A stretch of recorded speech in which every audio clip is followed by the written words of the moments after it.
ايه يابا مالك في ايه يابا؟ يا عم مالك قاعد كئيب كده ليه؟ انت مش شايف الدنيا يا صاحبي؟ الدنيا بايظه خالص يا صاحبي. في ايه فرح في الدنيا يا صاحبي؟ سيبنا يا صاحبي عشان ابص الكلام ماسكاني ومخنوق وقرفان. شغال ايه يا ابني؟ شغال ايه بس افهم انا، انت شغال ايه؟ صاحبي انت مالك عملت لي شغال ايه شغال ايه؟ صاحبي انا على الله صاحبي قاعد على القهوه ما بشتغلش. امال اللي اشتغل ياخد ايه يا صاحبي؟ الدنيا خلاص يا صاحبي بقى، سيبني بقى الناس طالعه معاك يا صاحبي. يا ابني طب ما تروح تتجوز يا ابني وشوف لك واحده بنت ناس كده يا ابني تلمك، بدل ما انت عمال تعجز كده هتموت هتموت يا ابني، مش هتلحق تديك. اتجوز ايه يا صاحبي؟ الجواز ياخد ايه يا صاحبي؟ اتجوز يا صاحبي يبقى عليا مسؤوليه واروح اجيب بامبرز وادي كيس فول وانت جاي حتتين جبنه وما تنساش الكاتبز صاحبي. ولا الجواز اخد ايه غير بهدله ومرمطه صاحبي؟ يا ابني انت لو كل الناس بتفكر بالتفكير اللي انت بتفكر فيه ده ما كانش حد يتجوز يا ابني. فكر يا صاحبي، فكر واتعب دماغي. انت بيدهم في حاجه في دماغك؟ فكروا كلهم قاعدين في القهوه يا صاحبي، محدش بيشتغل يا صاحبي. واتعب نفسي ليه وافكر ليه؟ يا عمي في شغله انت قلت لي عليها كده كنت عايز تشتغلها، مش عارف اسمها بلوفر بنطلون حاجه زي كده. بلوفر يا صاحبي؟ بلوفر ايه؟ بقول لك بلوفر يا صاحبي. رحت اشتغل ربنا كرمني، واحد قال لي تعالى انت وشك وش سينمائي انا اعمل معاك في جنيه.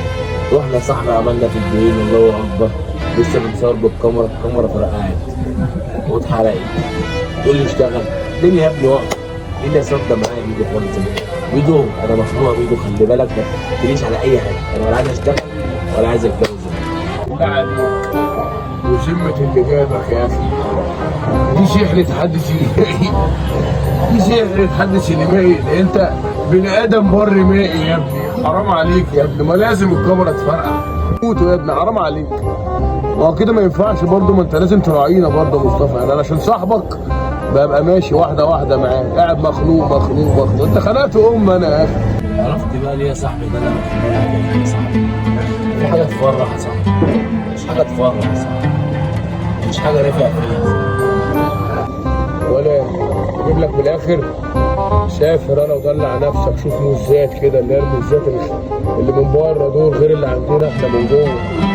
اسافر يا صاحبي واصرف فلوس؟ امال اللي سافروا جابوا ايه يا صاحبي ولا اخدوا رزق؟ هو كل واحد فيهم متغرب يا صاحبي، مش عارف يشوف امه ولا ابوه ولا عياله ولا اي حاجه في الدنيا يا صاحبي. الدنيا كلها بايظه يا صاحبي، اللي سافر اخدوا ايه يا صاحبي؟ بقول لك ايه يابا، انت خنقت امي. انت ولا عايز تتجوز ولا عايز تتنيل تسافر ولا عايز تشتغل ولا عايز يا ولا انا مروح حلق. انت رايح فين يا صاحبي؟ مروح. انت رايح فين يا صاحبي؟ اكلمك يا انت رايح فين وهتسيبني مين؟ انت هتروح صاحبي ولا اروح اخد ايه يا صاحبي؟ السلام يا صاحبي، سكت السلام.